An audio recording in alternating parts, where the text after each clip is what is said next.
वहाँ पे खड़े होकर कहेगा मजाक चल रहा है। तो एल्काइन में ट्रिपल बॉन्ड होता है, सो रीजन क्या हो गया, बिल्कुल ही गलत हो गया। प्रैक्टिकली सोचना भी है कि असर्शन क्या सही है, रीजन क्या सही है। भले ही दोनों ही एस्टर से ही रिलेटेड है, यहाँ पे भी एस्टर बन रहा है, यहाँ पे भी एस्टर का ही कोई रीजन है। अगर एक कार्बन है तो क्या इसमें कोई ब्रांचिंग कर सकते हैं हम? बिल्कुल नहीं। अगर दो कार्बन है, इसको मैं ऐसे लिख दूं, ऐसे लिख दूं या ऐसे लिख दूं, it is exactly the same. क्या यहाँ पे ब्रांचिंग हुई? नहीं हुई। Hi everyone, it's me Anjali Verma, your chemistry educator. और आज की इस वीडियो में हम करने वाले हैं top 25 assertion and reason type questions from our chapter carbon and its compounds। बहुत ही इंपॉर्टेंट ये चैप्टर है और इसके जो assertion reason है वो भी बहुत इंपॉर्टेंट है। तो चलो स्टार्ट करते हैं। सबसे पहला क्वेश्चन हमारे पास है, assertion आपको गिवन है, carbon is an element that can form large number of compounds. Reason given है, carbon is tetravalent and shows the property of catenation. तो ये तो मैंने आपको पढ़ा ही रखा है। कार्बन एक ऐसा एलिमेंट होता है जिसके काफी सारे कंपाउंड्स प्रेजेंट हैं, ठीक है। और क्यों प्रेजेंट है, इसके दो रीजंस है। सबसे पहला रीजन होता है केटाइनेशन, और केटाइनेशन का आपको मतलब पता है, दैट इज सेल्फ लिंकेज, ठीक है। सो केटाइनेशन का मतलब होता है सेल्फ लिंकेज। और दूसरा हमारे पास है टेट्रावेलेंसी। ये दोनों ही रीजंस होते हैं behind versatile nature of carbon. Carbon काफी वर्सेटाइल होता है और इसके बहुत सारे कंपाउंड्स पॉसिबल होते हैं, स्ट्रेट चेन में भी होते हैं, ब्रांचिंग में भी, साइकिल में भी, ठीक है। तो हमारे पास जो कार्बन है, कार्बन्स नहीं सिर्फ कार्बन, सो जो हमारे पास कार्बन है उसका काफी वर्सेटाइल नेचर होता है दो रीजंस की वजह से, केटाइनेशन, सेल्फ लिंकेज, यानी कि कार्बन ना खुद के साथ लिंक करके काफी लंबी लंबी चेन्स बना सकता है, ठीक है। और दूसरा होता है टेट्रावेलेंसी। हमें पता है कार्बन का इलेक्ट्रॉनिक कॉन्फ़िगरेशन 2,4 होता है, बिकॉज इसका एटॉमिक नंबर होता है 6। तो 4 है इसके आउटर मोस्ट शेल में इलेक्ट्रॉन्स। तो ये क्या करना चाहता है, अपना ऑक्टेट पूरा करना चाहता है। इसको ऑक्टेट पूरा करने के लिए 4 और इलेक्ट्रॉन्स की रिक्वायरमेंट है। सो ये क्या करता है, 4 अलग अलग एटम्स के साथ शेयरिंग कर लेता है, ठीक है। हाइड्रोजन के साथ भी करता है, ऑक्सीजन, नाइट्रोजन एटसेट्रा। तो बहुत सारे एलिमेंट्स के साथ ये बॉन्ड बना सकता है, जिसकी वजह से इसके काफी सारे कंपाउंड्स भी पॉसिबल होते हैं एंड हेंस इसका वर्सेटाइल नेचर होता है। सो टेट्रावेलेंसी का आप मतलब समझ गए, ये 4 और एटम्स के साथ बॉन्ड बना सकता है, ठीक है। और शेयरिंग किसकी करता है, इलेक्ट्रॉन्स की शेयरिंग करता है। तो यहाँ पे जो असर्शन है दैट इज कंप्लीटली करेक्ट। जो कार्बन है एक ऐसा एलिमेंट है जो कि काफी सारे कंपाउंड्स बना सकता है। रीजन भी बिल्कुल सही है, क्योंकि कार्बन टेट्रावेलेंट होता है और ये केटाइनेशन की प्रॉपर्टी को शो करता है, और रीजन करेक्टली असर्शन को एक्सप्लेन भी कर रहा है। तो यहाँ पे ए ऑप्शन हम चूज करेंगे कि असर्शन और रीजन दोनों ही बिल्कुल ट्रू हैं, यानी कि करेक्ट हैं, और जो रीजन है that is the correct explanation also of the assertion. अगर मान लो ये दोनों स्टेटमेंट्स करेक्ट होते बट ये असर्शन को एक्सप्लेन नहीं कर रहा होता, तो हम उस केस में बी चूज करते। अगर असर्शन ट्रू है बट रीजन कंप्लीटली फॉल्स है, तो उस केस में हम सी चूज करेंगे। और अगर असर्शन ही गलत होगा और रीजन वाला जो स्टेटमेंट है वो सही होगा, सो हम डी चूज करेंगे, ठीक है। तो चलो, पहला क्वेश्चन तो बहुत आसान था। नेक्स्ट देख लेते हैं। असर्शन है, if the first member of a homologous series is methanal, so जो थर्ड मेंबर होगा वो प्रोपेनल होगा। रीजन गिवन है, all the members of a homologous series show similar chemical properties. देखो क्लियरली हमको पता है असर्शन और रीजन दोनों ही सही हैं। क्यों सही है, क्योंकि हमने होमोलॉगस सीरीज पढ़ी हुई है, ठीक है। होमोलॉगस सीरीज एक ऐसी सीरीज होती है जिसमें जो भी कंपाउंड्स होते हैं उनकी सेम केमिकल प्रॉपर्टीज होती हैं, है ना। और अगर हम बात करें फिजिकल प्रॉपर्टीज की, तो उसमें ग्रेडेशन आता है। ग्रेडेशन का मतलब है कि कार्बन का नंबर इंक्रीज होगा, सो जो भी फिजिकल प्रॉपर्टीज हैं जैसे कि मेल्टिंग पॉइंट है, बॉइलिंग पॉइंट है, तो ये भी इंक्रीज होती हैं। क्योंकि कार्बन का नंबर इंक्रीज होगा सो बॉन्ड भी स्ट्रॉन्गर होगा। और केमिकल प्रॉपर्टी सेम होती हैं, विच मीन्स सेम ही वो केमिकल रिएक्शन दिखाते हैं। और ये क्यों होता है, क्योंकि एक होमोलॉगस सीरीज में जितने भी कंपाउंड्स होंगे उनमें सेम फंक्शनल ग्रुप प्रेजेंट होगा, ठीक है। तो ये भी हमने लिख लिया। अब हमें पता है अगर हम कोई भी दो कंसेक्यूटिव यानी कि एक के बाद एक कंपाउंड लेते हैं, तो उसमें CH2 यूनिट या फिर हम कहें 14 एटॉमिक मास यूनिट का क्या होता है, डिफरेंस होता है। तो ये सारी प्रॉपर्टीज हमने पढ़ी हैं। एक और हमने प्रॉपर्टी पढ़ी है कि एक होमोलॉगस सीरीज का सेम जनरल फॉर्मूला होता है, एक ही जनरल फॉर्मूला होता है, और उसकी हेल्प से जितने भी कंपाउंड्स हैं, अगर हमें कार्बन का नंबर पता है तो हम इजीली फॉर्मूला निकाल सकते हैं। तो यहाँ पे देखो दोनों स्टेटमेंट्स करेक्ट है ना, कि अगर पहला मेंबर हमारे पास है मिथेनल, मेथ का मतलब होता है एक कार्बन, Al आ रहा है एल्डिहाइड वाले फंक्शनल ग्रुप के लिए। तो जो थर्ड मेंबर होगा वो प्रोपेनल हो जाएगा, क्योंकि थर्ड यानी कि 3 कार्बन है, और Al विच मीन्स यहाँ पे भी एल्डिहाइड ही है, ठीक है। और रीजन क्या गिवन है, all the members of a homologous series show similar chemical properties, ये भी बिल्कुल सही है, बट क्या कहीं से भी रीजन असर्शन को एक्सप्लेन कर रहा है, नहीं ना। अगर पहला मेंबर मिथेनल है और तीसरा प्रोपेनल है तो रीजन क्या होना चाहिए था कि इनका सेम जनरल फॉर्मूला है, बट क्या रीजन में ये गिवन है, नहीं ना। तो भले ही हमारे पास दोनों स्टेटमेंट्स करेक्ट हैं, बट ये असर्शन को करेक्टली एक्सप्लेन नहीं कर रहा है, ठीक है। तो हम चारों में से किसको चूज करेंगे, बी को, कि दोनों ही स्टेटमेंट्स अपनी अपनी जगह पे सही हैं, बट जो रीजन है वो करेक्टली असर्शन को एक्सप्लेन नहीं कर रहा है, ठीक है। तो बहुत ही सिंपल सा हो गया है अब ये क्वेश्चन। नेक्स्ट क्वेश्चन देख लेते हैं। Diamond and graphite are allotropes of carbon. Allotropes क्या होते हैं आपको पता है, हमारे पास फॉर्म होते हैं, डिफरेंट फॉर्म्स होते हैं किसी भी सेम एलिमेंट के, ठीक है। सेम एलिमेंट के अलग अलग फॉर्म्स होते हैं, ठीक है। जो स्ट्रक्चर है वो अलग अलग बन जाता है, जिसकी वजह से एक ही एलिमेंट के अलग अलग एलोट्रॉप्स मिलते हैं। तो हमें पता है कार्बन के 3 एलोट्रॉप्स होते हैं, डायमंड, ग्रेफाइट और फुलरीन, ठीक है। तो यहाँ पे असर्शन तो बिल्कुल सही है कि ये दोनों कार्बन के ही एलोट्रॉप्स होते हैं। रीजन देख लेते हैं। Some elements can have several different structural forms while in the same physical state, these forms are called allotropes। यही तो हमने कहा ना, these are different forms of the same element, इसी को elaborate करके यहाँ पे लिख दिया है। तो clearly जो reason है वो भी सही है, और ये बिल्कुल assertion को explain कर रहा है कि डायमंड और ग्रेफाइट allotropes क्यों है, क्योंकि भले ही इनका अलग अलग स्ट्रक्चरल फॉर्म है, बट इनकी जो प्रॉपर्टीज होंगी, जो केमिकल प्रॉपर्टीज होंगी, वो एग्जैक्टली सेम रहती हैं। भले ही स्ट्रक्चर अलग होने की वजह से इनकी फिजिकल प्रॉपर्टीज अलग अलग हो जाती है, ठीक है। तो यहाँ पे दोनों ही करेक्ट है, and reason is the correct explanation also. तो यहाँ पे हम ए चूज करेंगे, ठीक है। अब हम देख लेते हैं फोर्थ क्वेश्चन। एथेनोइक एसिड जो कि होता है CH3COOH reacts with ethyl alcohol यानी कि C2H5OH in the presence of concentrated H2SO4 to form ethyl ethanoate। तो ये हमारे पास कौन सा प्रोसेस है, हमने पढ़ा हुआ है, दिस इज एस्टरिफिकेशन। तो यहाँ पे एस्टर बनता है ना। तो क्या बनेगा, CH3COO C2H5 प्लस यहाँ पे H2O फॉर्म होता है, ठीक है। तो विच मीन्स यहाँ पे क्लियरली हमें देखने को मिल रहा है कि असर्शन तो सही है।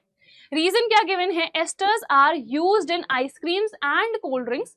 तो जो रीजन है वो भी सही है, बिकॉज जो एस्टर होता है वो स्वीट स्मेलिंग सब्सटेंस होता है, हम परफ्यूम्स में भी यूज करते हैं, आइसक्रीम्स, कोल्ड ड्रिंक्स, जहाँ पे भी स्वीट स्वाद चाहिए है वहां पे हम यूज कर लेते हैं एस्टर्स को।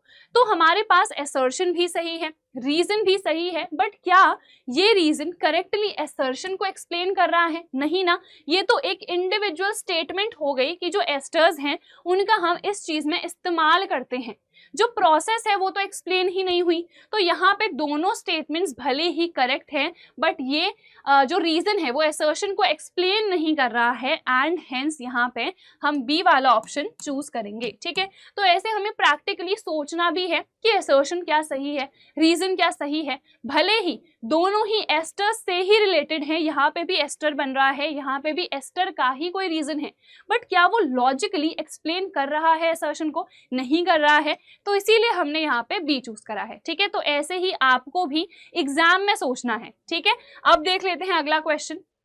Assertion given है carbon compounds can form chain, branched and ring structures. बिल्कुल, अभी हमने कहा जो कार्बन है वो कैटाइनेशन की प्रॉपर्टी शो करता है, खुद के साथ लंबी लंबी चेन्स बना सकता है।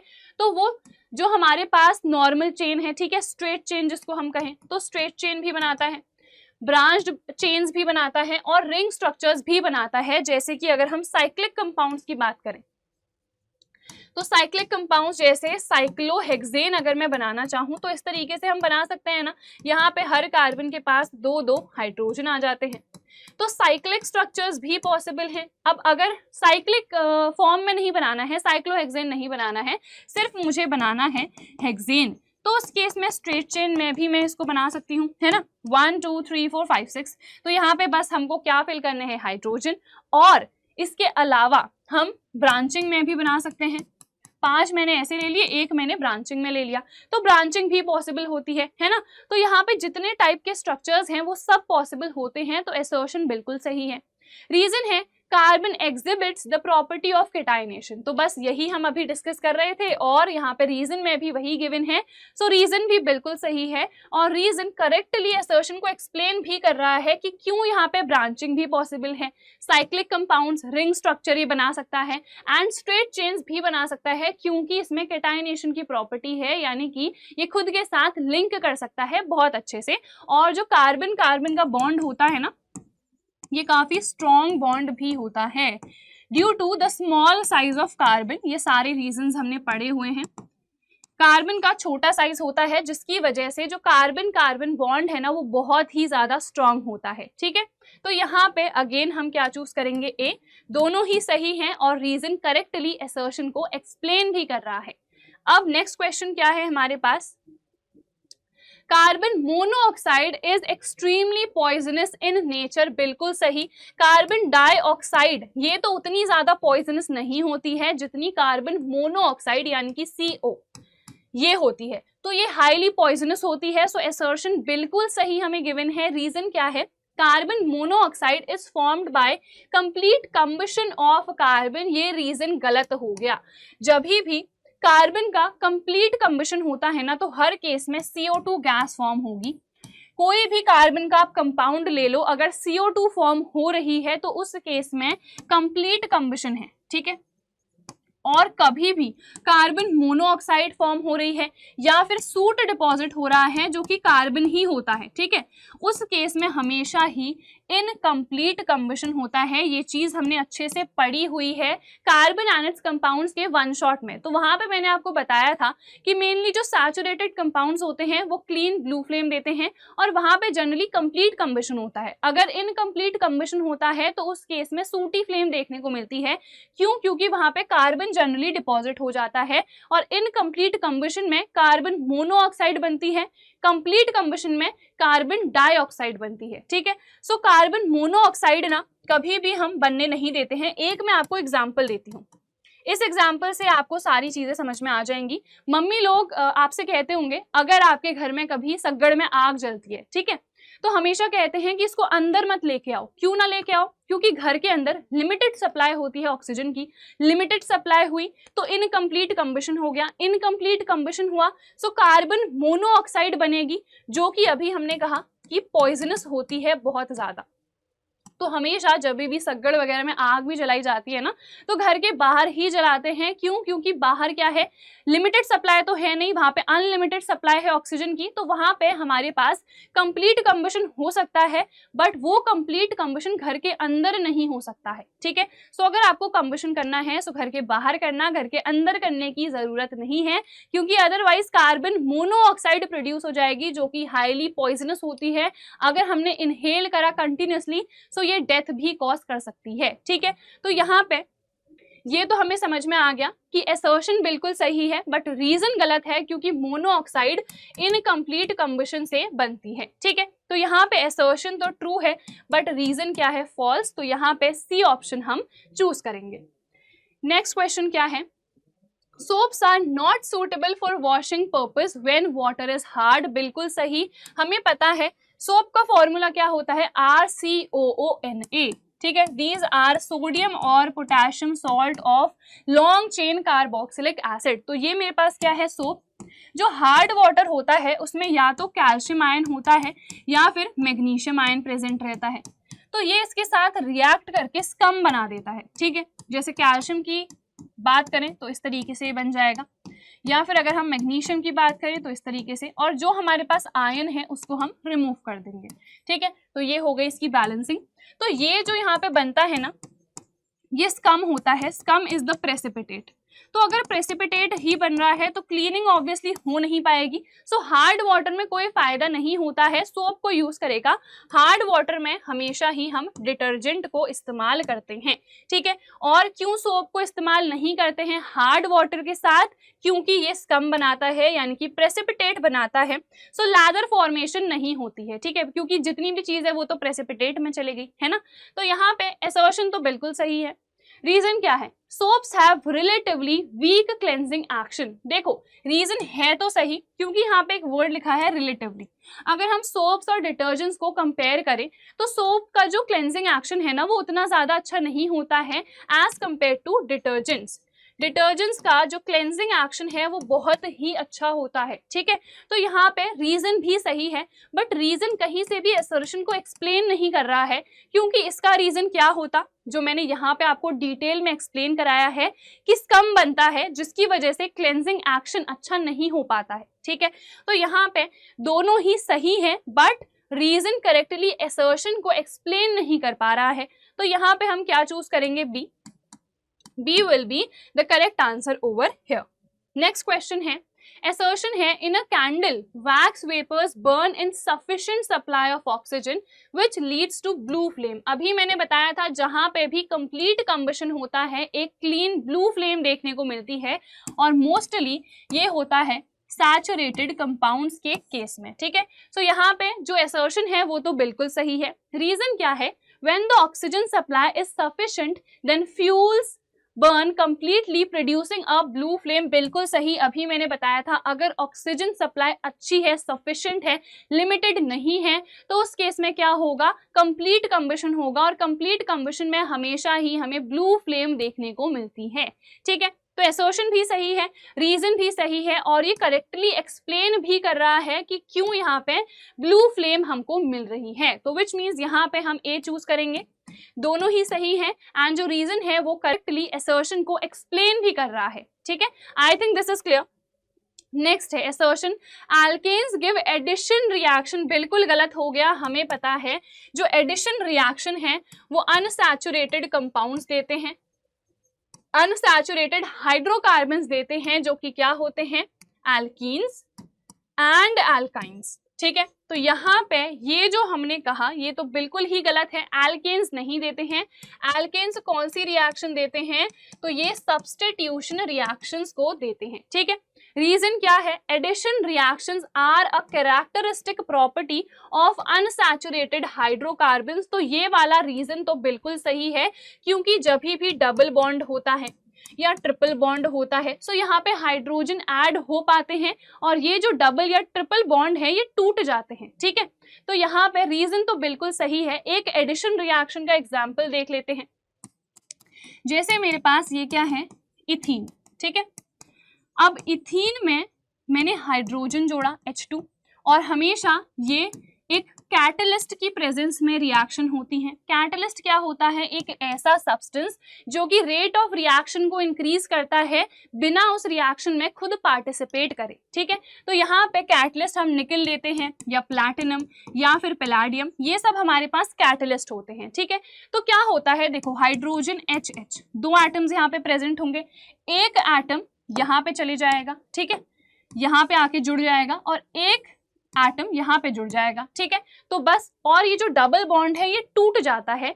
तो यहाँ पे हम प्रोडक्ट अगर बनाएं तो इस तरीके से इस कार्बन के पास भी 3 हाइड्रोजन आ गए, इसके पास भी 3 हाइड्रोजन, और कोई यहाँ पे बाय प्रोडक्ट नहीं बनता है, क्योंकि जो हाइड्रोजन है वो सिंपली यहाँ पे आके जुड़े हैं, तभी तो एडिशन रिएक्शन हुई है ना। सब्स्टिट्यूशन में तो जगह लेते हैं, यहाँ पे कोई जगह नहीं ले रहा है, यहाँ पे सिंपली आके जुड़ जा रहा है। ठीक है, तो ये है हमारे पास एडिशन रिएक्शन। तो यहाँ पे रीजन बिल्कुल सही है, तो यहाँ पे हम डी चूज कर लेंगे कि हमारे पास असर्शन तो गलत है बट जो रीजन है वो बिल्कुल सही है।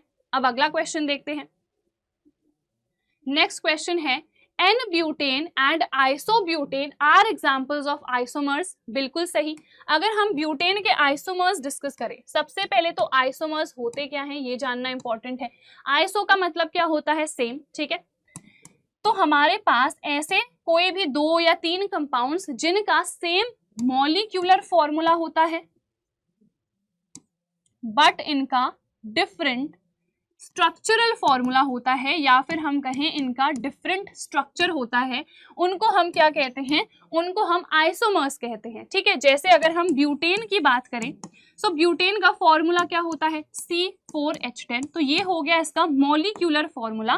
अब हम यहाँ पे स्ट्रक्चर्स को ड्रॉ करते हैं। ठीक है, तो एक तो आएगा स्ट्रेट चेन में, तो स्ट्रेट चेन में सबसे पहले बना देते हैं, 4 कार्बन ऐसे आ जाएंगे। ठीक है, और बाकी हमको हाइड्रोजन्स को यहाँ पे ऐड करना है। यहाँ पे 2 बॉन्ड्स हैं, सो 2 हाइड्रोजन, यहाँ पे भी 2 बॉन्ड है, यहाँ पे एक ही बॉन्ड है, सो 3 हाइड्रोजन यहाँ पे ऐड हो जाएंगे। ठीक है, तो C4H10 ये है हमारे पास ब्यूटेन। इसका नेम क्या होता है, इसको हम N ब्यूटेन कहते हैं।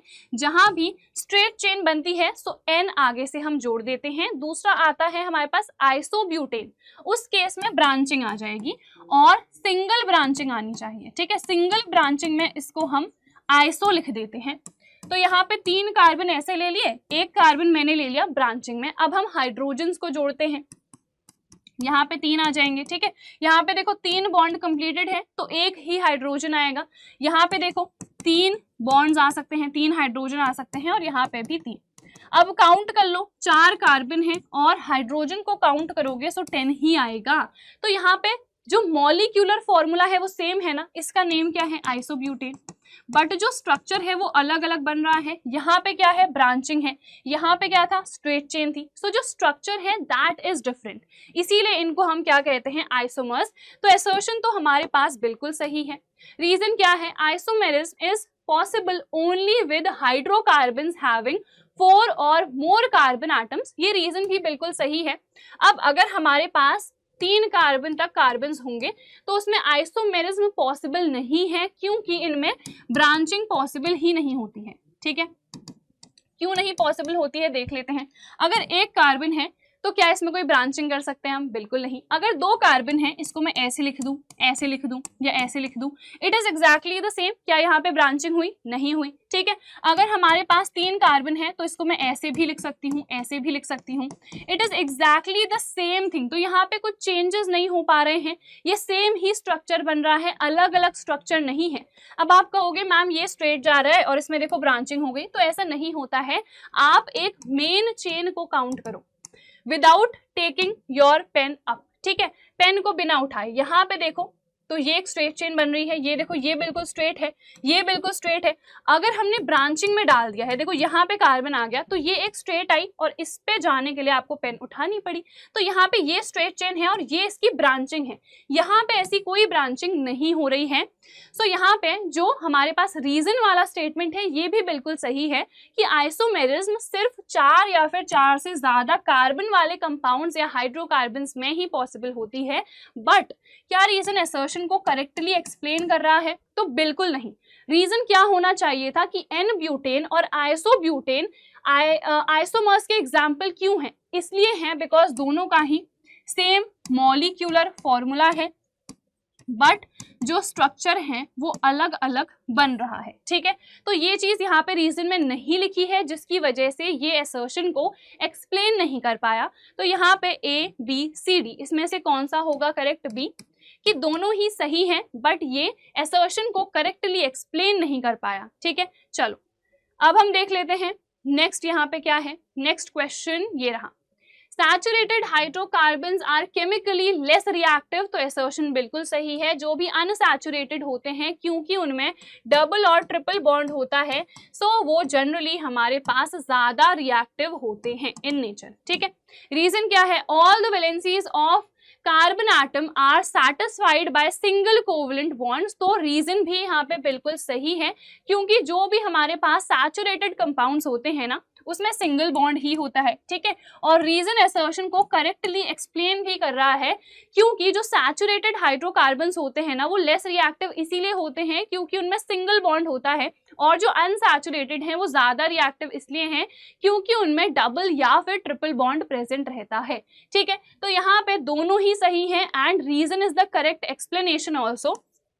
तो यहाँ पे हम A को एज आर आंसर चूज कर लेंगे। ठीक है, अब देखते हैं next question. Diamond and graphite do not have the same crystal structure, बिल्कुल सही। डायमंड हमारे पास 3 डायमेंशनल स्ट्रक्चर के फॉर्म में होता है और जो ग्रेफाइट है इसमें हमारे पास हेक्सागोनल एरेज आती हैं, ठीक है। तो यहाँ पे विच मीन्स दोनों का ही जो स्ट्रक्चर है दैट इज डिफरेंट, तो असर्शन तो बिल्कुल सही है। रीजन क्या है, diamond is crystalline while graphite is amorphous, ये गलत है। मेनली ना हमारे पास सॉलिड्स 2 टाइप के होते हैं, एक होते हैं क्रिस्टलाइन और दूसरा है एमॉर्फस, जिसके बारे में डिटेल में सॉलिड स्टेट क्लास 12th में हम पढ़ते हैं। सो यहाँ पे ज्यादा डिटेल में तो हम देखेंगे नहीं, बट मैं आपको रीजन बता देती हूँ कि ये गलत क्यों है। डायमंड तो क्रिस्टलाइन होता ही है और जो ग्रेफाइट है वो भी क्रिस्टलाइन होता है नेचर में, ना कि एमॉर्फस, ठीक है। क्रिस्टलाइन से ऐसे समझ लो जो भी अच्छी प्रॉपर्टीज होती है ना वो क्रिस्टलाइन वाले कंपाउंड्स में होती हैं और जो बुरी प्रॉपर्टीज होती हैं वो एमॉर्फस में होती हैं। सो यहाँ पे भी वही चीज है कि डायमंड भी क्रिस्टलाइन है और ग्रेफाइट भी, बट यहाँ पे एमॉर्फस लिखा है इसीलिए ये स्टेटमेंट गलत हो गया। सो यहाँ पे हम सी चूज कर लेंगे। असर्शन ट्रू है बट जो रीजन यहाँ पे गिवन है वो गलत स्टेटमेंट है, ठीक है। Next question, graphite is soft and slippery to touch, ये तो हमने पढ़ा हुआ है, ये लाइन एनसीईआरटी में भी आपको गिवन है। जो ग्रेफाइट होता है बहुत ही सॉफ्ट होता है, जैसे पेंसिल की आप लेड ले लो तो आपको वहां पे भी पता है कि बहुत ही सॉफ्ट और स्लिपरी सा होता है ना। ये क्यों होता है, यहाँ पे रीजन देखते हैं। Graphite has sheet like layered structure, ये रीजन भी बिल्कुल सही इसका गिवन है कि जो ग्रेफाइट है वो बहुत ज्यादा स्लिपरी क्यों होता है, क्योंकि उसमें ना शीट टाइप का स्ट्रक्चर होता है और ये जो शीट्स है ना ये एक दूसरे के ऊपर इस तरीके से स्लिप करती हैं, ठीक है, इसीलिए ये स्लिपरी होता है टू टच। तो यहाँ पे असर्शन और रीजन दोनों सही हैं एंड रीजन असर्शन को करेक्टली एक्सप्लेन भी कर रहा है। सो हमारा आंसर होगा ए इस केस में, ठीक है। नेक्स्ट क्वेश्चन देखते हैं, both aldehydes and ketone contain carbonyl group. अब देखो कार्बोनिल ग्रुप क्या होता है वो बता देती हूँ। जो C डबल बॉन्ड O ये हम लिखते हैं ना, ये हमारे पास कार्बोनिल ग्रुप ही कहलाता है। मे बी एनसीईआरटी में नहीं गिवन है सो आपने ध्यान नहीं दिया हो, बट ये जो ग्रुप होता है ना इसको हम कार्बोनिल ग्रुप ही कहते हैं। अगर इसके इधर और इधर दोनों ही एल्काइल ग्रुप से जुड़ते हैं तो इसको हम क्या कहते हैं, कीटोन कहते हैं। और अगर एक जगह पे एल्काइल ग्रुप है और दूसरी जगह पे हाइड्रोजन है तो उस केस में हम उसको एल्डिहाइड ग्रुप कहते हैं, ठीक है। बट ये वाला जो पार्ट है ना इसको हम कार्बोनिल ग्रुप ही कहते हैं, ठीक है। तो विच मीन्स यहाँ पे जो हमको गिवन है ना, this assertion is correct, both aldehydes and ketones have carbonyl group।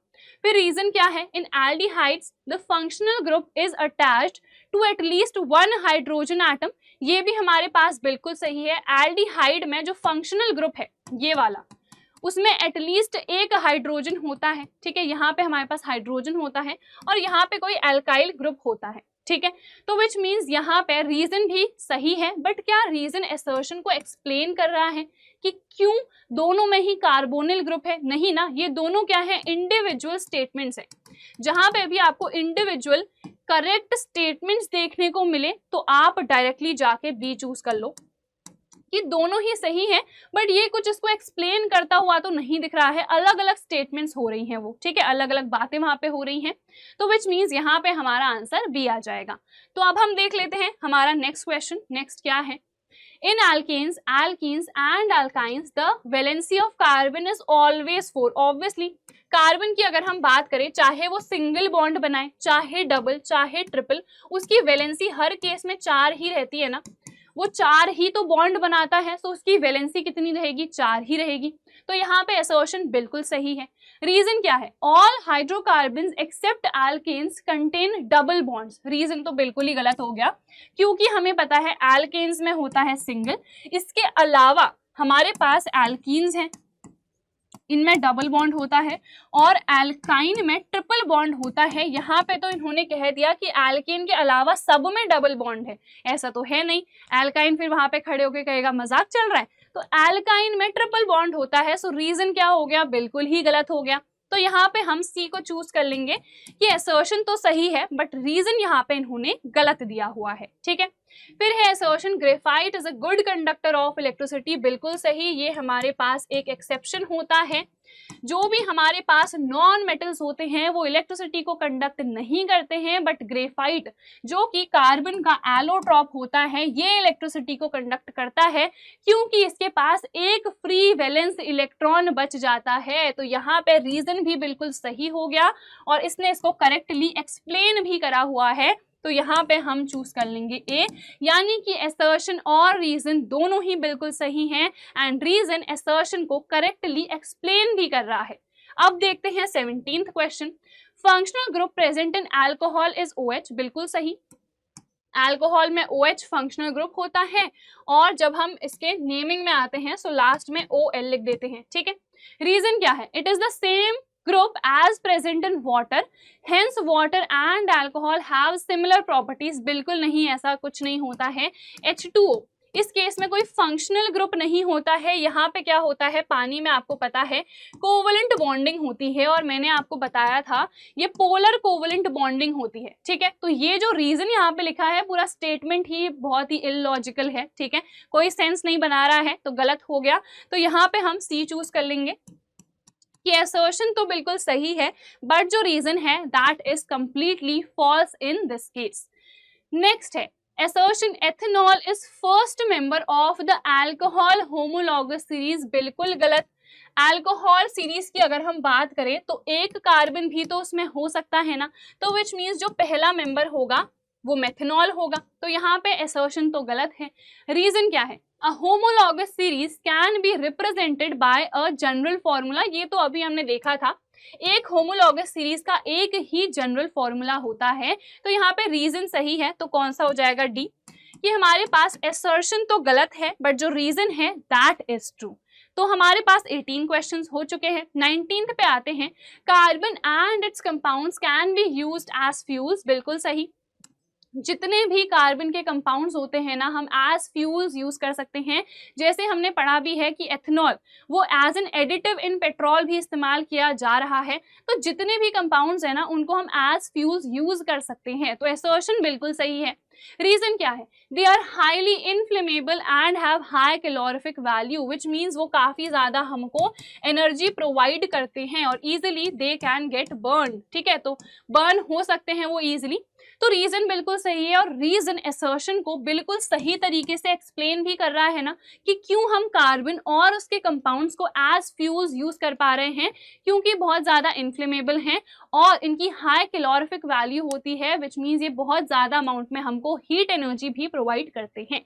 तो यहाँ पे दोनों ही करेक्ट हैं और reason is the correct explanation. तो हम ए आंसर को यहाँ पे चूज करेंगे, हम ए आंसर को लॉक कर देंगे, ठीक है। देन है assertion covalent compounds are generally poor conductors of electricity, बिल्कुल सही। जो आयनिक कंपाउंड्स होते हैं वो गुड कंडक्टर होते हैं और जो कोवलेंट कंपाउंड्स होते हैं वो पुअर कंडक्टर्स होते हैं इलेक्ट्रिसिटी के। ये दोनों में ही डिफरेंस भी होता है। यहाँ पे ना मॉलिक्यूल्स होते हैं, यहाँ पे कोई आयंस होते ही नहीं है फॉर कंडक्शन ऑफ इलेक्ट्रिसिटी, जबकि आयनिक कंपाउंड्स के केस में आयंस होते हैं इलेक्ट्रिसिटी कंडक्शन के लिए, ठीक है। रीजन क्या है? They consist of molecules and not ions which can transfer charge, तो बिल्कुल सही है। ये इलेक्ट्रिसिटी पास नहीं कर सकता है खुद से, क्योंकि यहाँ पे ना मॉलिक्यूल्स होते हैं। यहाँ पे शेयरिंग हो रही है बिकॉज इलेक्ट्रॉन्स की, है ना। शेयरिंग में कभी भी आयंस हमारे पास नहीं प्रेजेंट रहते हैं, तो इसीलिए ये इलेक्ट्रिसिटी को कंडक्ट नहीं कर पाते हैं। तो ये करेक्टली असर्शन को एक्सप्लेन भी कर रहा है ना। तो यहाँ पे ए हो जाएगा हमारे पास आंसर। अब हम देखते हैं अगला क्वेश्चन। असर्शन है diamond is not good conductor of electricity, बिल्कुल सही। हमें पता है जो ग्रेफाइट है वो इलेक्ट्रिसिटी कंडक्ट करता है बट डायमंड नहीं करता है। क्यों नहीं करता है? क्योंकि उसमें फ्री इलेक्ट्रॉन्स नहीं होते हैं। जहां पे भी फ्री इलेक्ट्रॉन्स नहीं है या आयंस नहीं बन रहे हैं तो वो सब्सटेंस इलेक्ट्रिसिटी कंडक्ट नहीं करता है। सो रीजन भी बिल्कुल सही है और ये असर्शन को करेक्टली एक्सप्लेन भी कर रहा है। तो आप कौन सा चूज कर लोगे? बिल्कुल हम ए को चूज कर लेंगे। अगला क्वेश्चन क्या है? असर्शन गिवन है olefins have the general formula CnH2n+1। देखो ऑलेफिन्स अगर आपको नहीं पता है तो एल्कीन्स को ही हम ऑलेफिन्स भी कहते हैं, ठीक है।